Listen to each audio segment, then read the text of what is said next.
happens in seconds. Moms and dads, you know that feeling. Your child gets lost in a store, maybe just wanders off for a second or two. Your heart stops, though. Panic sets in, and you think the worst. It's happened to most of us, but what if you had a secret weapon, an extra layer of safety, so to speak? How far would you go to keep your children secure? Would you be willing to microchip them? Experts tell us the technology already exists. Turns out one Bay Area mother is all for it, and she shared her story with our Melanie Michael. Hey guys, good evening to you both. You know, chances are if you have a four-legged family member at home, it's already microchipped. And if the technology exists to save Fido in an emergency, what about microchipping your child? Before you say, no way, I would never do that, hear one mom's story. It's the longest 2 seconds of your life, and it's absolute panic. I want my son back. We've seen it in movies. This is my daughter. Over and over again, children gone missing. It's terrifying. For Stephanie Rodriguez-Neely, life is busier than ever, with 4 children, including a newborn.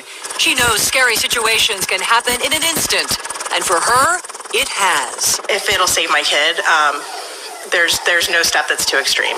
Stephanie's teenage daughter is a special needs child, prone to wander off and trust strangers. For that very reason, Stephanie wholeheartedly welcomes microchipping a child. If a small chip the size of a grain of rice could have prevented a tragedy, I think most parents, hindsight would have said, I wish I would have done it. But Stephanie is in the minority in her Tampa Bay moms group, where other mothers call this too sci-fi and invasive. You're putting a battery in your kid, you're putting a chip in your kid, and where does it stop? Turns out the technology to microchip your kids has existed since the early 90s, but hasn't really caught on. Is it a little too science fiction for you? Very much so. A well-known technology expert out of Boston tells us microchipping poses little to no health risks and would act as a barcode of sorts. Without question. It could save a life, reunite a family, find a missing Alzheimer's patient. I always tell people, as long as you're doing what you feel is best for your child, you're not really wrong. And guys, this is what we're talking about, the microchip. I don't know if you can see it in my hand. It's the size of a grain of rice, very, very small.